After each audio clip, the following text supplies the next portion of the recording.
Bonjour à tous, c'est Alex d'excelformation.fr et dans cette nouvelle vidéo, je vais vous présenter une nouvelle série d'astuces qui vous permettra d'en apprendre davantage sur le fonctionnement d'Excel, ce qui vous permettra de pouvoir booster votre productivité. Alors vous trouverez très régulièrement de nouvelles vidéos sur la chaîne, alors pensez à vous abonner et surtout à activer la clochette de notification afin d'être sûr de ne manquer aucune astuce et de devenir rapidement un pro d'Excel.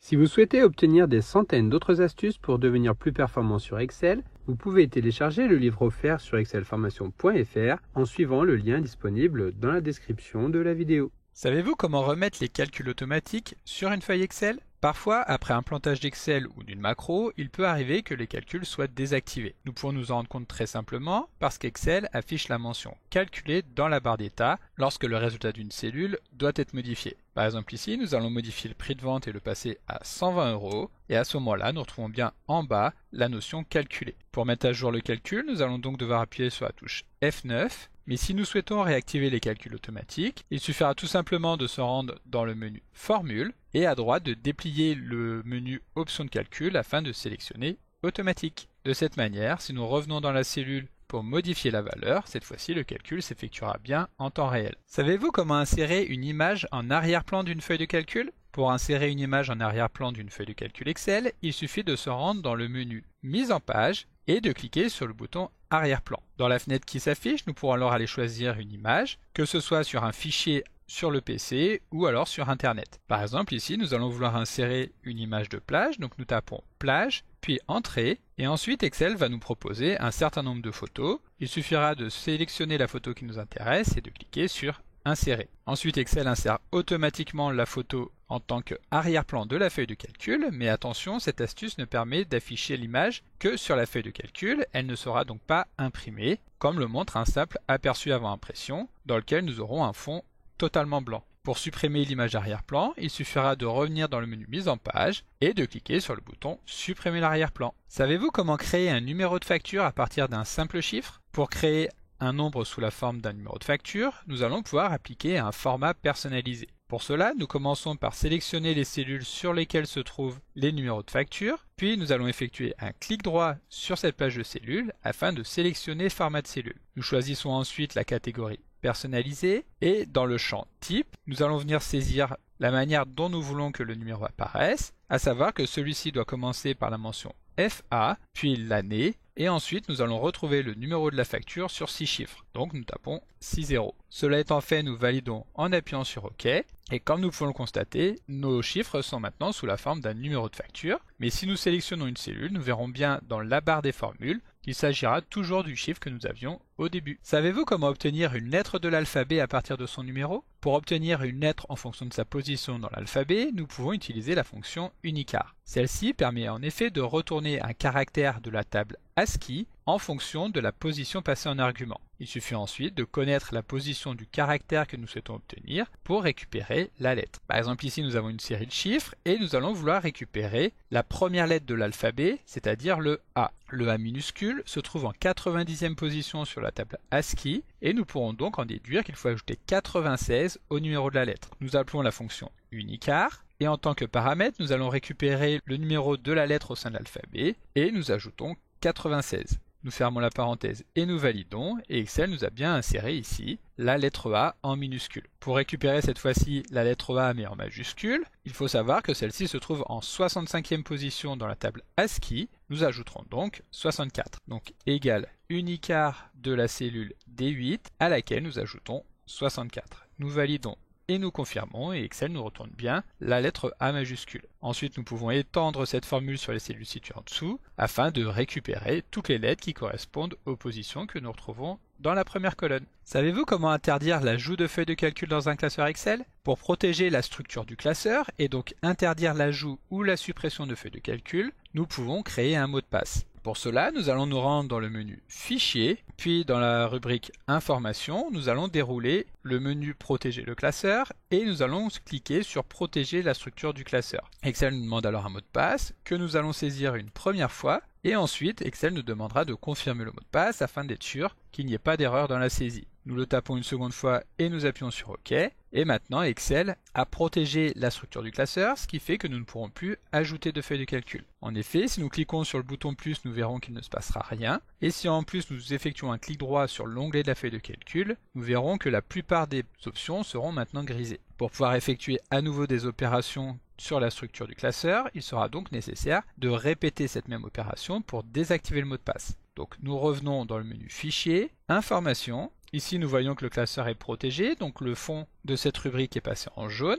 Nous pouvons dérouler Protéger classeur afin de recliquer une fois encore sur Protéger classeur. Et ici, Excel nous demande le mot de passe qui permettra d'ôter la protection du classeur. Savez-vous comment ajouter le menu développeur à Excel? Le menu développeur permet d'ajouter des fonctionnalités cachées par défaut dans Excel. Il s'agit de fonctionnalités avancées qu'Excel réserve aux utilisateurs les plus avancés et c'est pourquoi celui-ci n'est pas affiché par défaut lorsque nous installons Excel. En activant le menu développeur, nous pourrons par exemple créer et lancer des macro-commandes développées en VBA. Nous pourrons également ajouter des commandes de formulaire, comme des cases à cocher, des boutons, des barres de défilement, etc. Pour pouvoir insérer le menu développeur dans l'interface d'Excel, nous effectuons un clic droit à n'importe quel endroit du menu ruban afin de cliquer sur Personnaliser le ruban. Excel nous affiche alors une fenêtre dans laquelle nous retrouvons sur la partie droite tous les onglets du menu ruban dans lequel nous pouvons constater que le menu développeur est désactivé. Il suffit donc de cocher l'option et de valider en appuyant sur OK pour qu'Excel insère le menu développeur directement dans le menu ruban. Il faut savoir que tant que nous allons conserver cette option activée, le menu développeur restera affiché même si nous fermons et redémarrons Excel. Savez-vous comment créer une checklist dans Excel? Pour créer une checklist dans Excel, nous devons au préalable avoir activé le menu développeur, comme nous l'avons déjà vu dans une partie précédente, et lorsque celui-ci est bien activé, nous pouvons déployer le menu Insérer que nous retrouvons au milieu, afin de choisir case à cocher que nous retrouvons ici dans les contrôles du formulaire. Lorsque nous cliquons dessus, Excel nous invite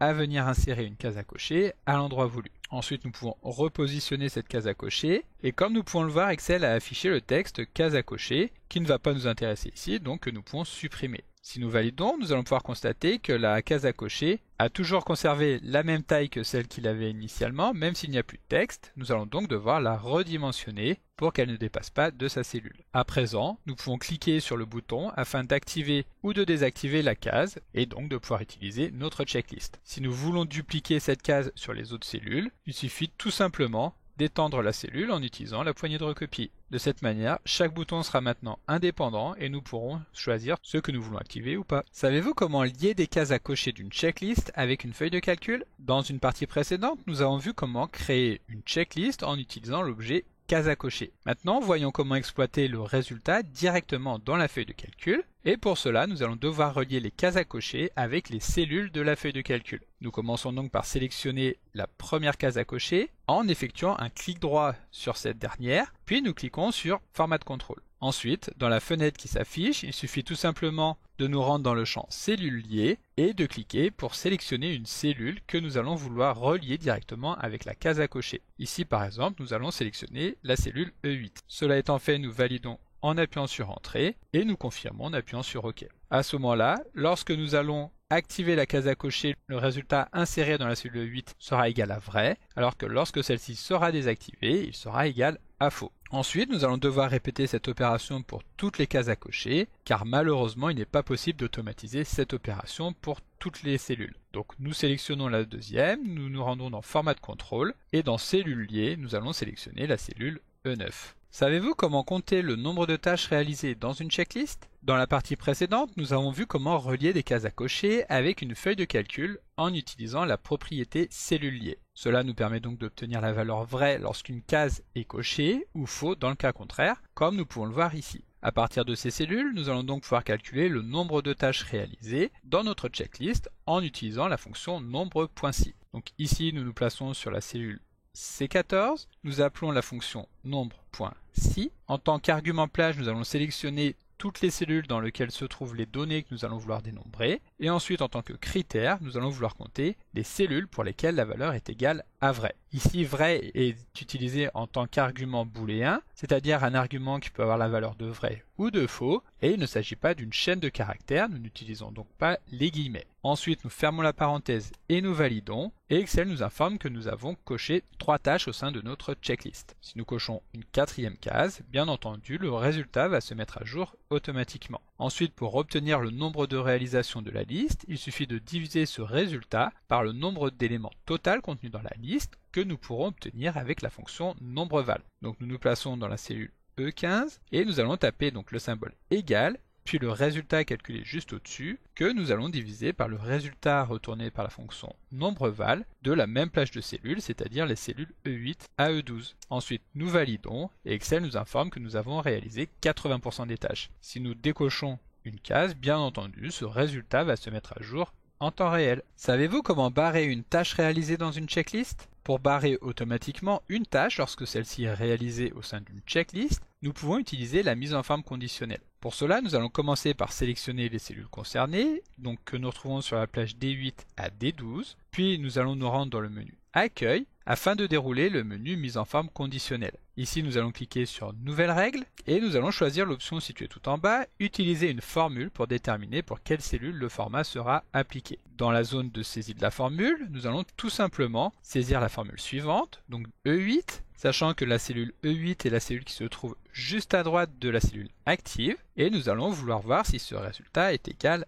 à vrai. Cela étant fait, nous cliquons sur Format afin de pouvoir choisir dans l'onglet Police de barrer le texte lorsque la formule que nous avons saisie sera vraie. Ensuite, nous cliquons sur OK et nous allons pouvoir constater que toutes les cases qui ont été cochées voient leur libellé barré. Si nous cochons une autre case, comme vous pouvez le voir instantanément, faire le plein de la voiture sera également barré. Savez-vous comment afficher ou masquer rapidement des lignes et des colonnes en cliquant sur un simple bouton? Dans Excel, nous pouvons en effet définir des séries de lignes ou de colonnes dans lesquelles nous afficherons du contenu que nous souhaiterons afficher ou masquer rapidement. Pour cela, il suffit tout simplement d'utiliser l'outil plan d'Excel. Donc pour l'utiliser, nous commençons par sélectionner ici la colonne E que nous allons vouloir masquer, puis nous allons nous rendre dans le menu Données, ensuite dans le groupe plan que nous retrouvons tout à droite, nous allons déployer le menu Grouper et cliquer sur Grouper. À ce moment-là, Excel va afficher une barre avec un symbole moins que nous retrouvons ici. Il suffira de cliquer sur celui-ci pour masquer instantanément la colonne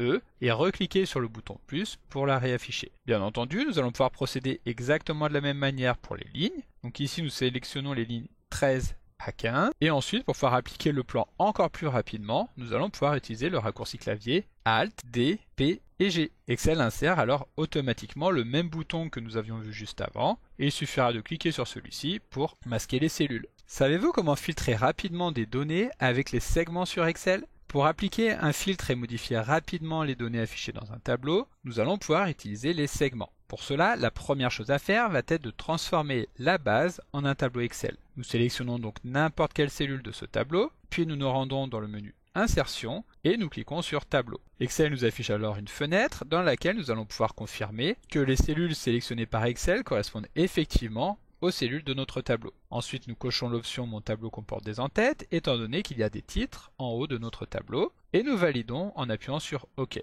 Une fois que notre tableau a été inséré, nous allons pouvoir insérer des segments en nous rendant dans le menu Conception de la table et en cliquant sur Insérer un segment. Excel nous demande alors quelle colonne nous voulons insérer le segment. Nous choisissons par exemple la marque et le modèle. Ensuite, nous cliquons sur OK. Excel nous insère alors deux outils qui vont nous permettre d'effectuer des filtres très rapides. Par exemple, si nous ne voulons afficher que les ventes correspondant aux voitures Audi, nous sélectionnons Audi et nous les retrouvons dans le tableau juste à côté. Pour les DS, c'est pareil, nous cliquons dessus et nous les retrouvons également instantanément. Savez-vous comment créer automatiquement une nouvelle feuille de calcul à l'ouverture d'Excel? En effet, depuis Excel 2013, lorsque nous lançons le tableur, celui-ci va afficher automatiquement la page d'accueil. Pour nous en rendre compte, nous allons fermer Excel et lorsque nous allons le redémarrer, Excel va nous afficher une fenêtre dans laquelle nous allons pouvoir choisir le type de classeur que nous voulons ouvrir, soit un classeur qui se trouve dans notre historique, soit un nouveau classeur, soit un modèle proposé par Excel. Mais si nous voulons qu'à l'ouverture Excel nous affiche directement une nouvelle feuille de calcul, nous allons nous rendre dans le menu Fichier puis Options. Dans les options générales, nous allons nous rendre tout en bas et décocher l'option Afficher l'écran de démarrage au lancement de cette application.